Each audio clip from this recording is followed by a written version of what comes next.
All right, welcome back, everybody. Have you heard of the tiny house trend? It's adding on some smaller buildings like a she shed or an in-law house. Ooh, I like that term, a she shed. I think I need a she shed. Judy, there's a place for you to stay. No, or mom, like you go to your own place. You're like, don't come in my she shed. Exactly. It's like a man cave. I love it. Anyway, Melissa Cole visited a couple in Portland who have several tiny houses, all with the help of Country Carpenters. Take a look.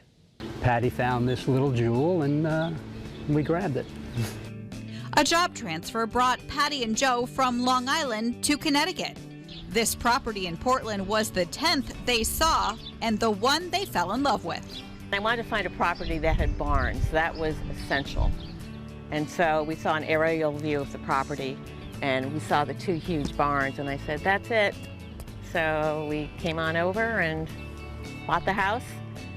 The original home here on Stocking Hill Farm was built in 1771.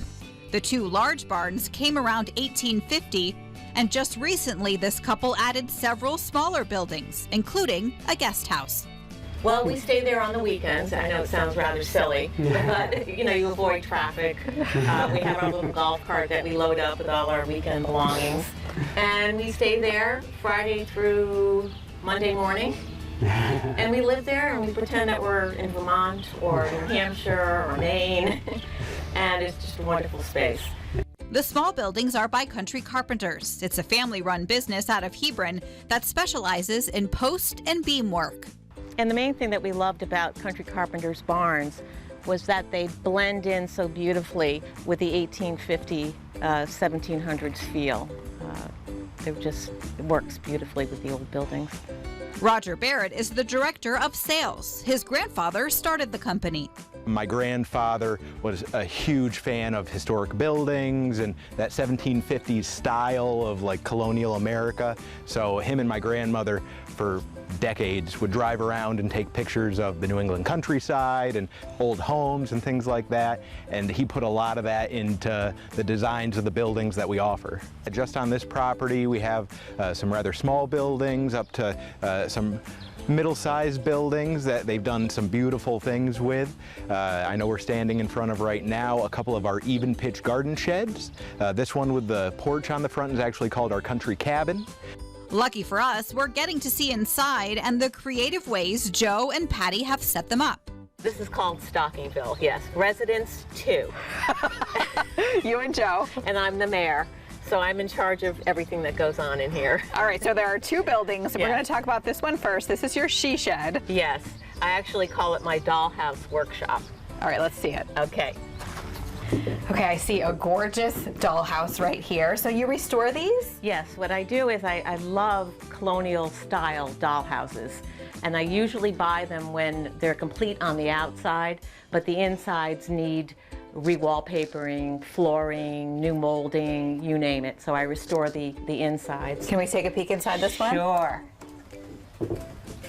Oh my goodness. So this, of course, will all be wallpapered and new flooring put in and wallpaper here.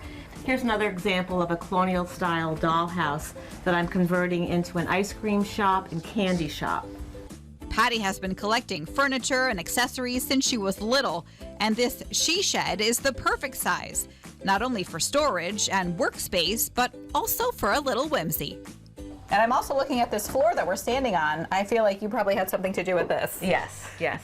It's a diamond pattern, obviously, and I love this color blue and yellow. So Joe, who's more analytical than I am, he mapped it out, and then I painted it.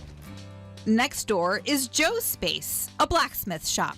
It goes back in our family. The story is for a couple hundred years. Oh, wow. My father, as a living, was a blacksmith, and my grandfather as well. And I remember well when I was a kid standing at the anvil and smacking the red-hot iron.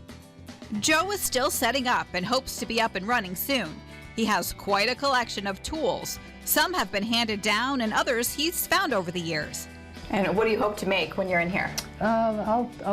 It'll be hobby type of things. I might, so somebody needs hinges or decorative hooks and things like that. I don't envision making anything really heavy, that sort of stuff.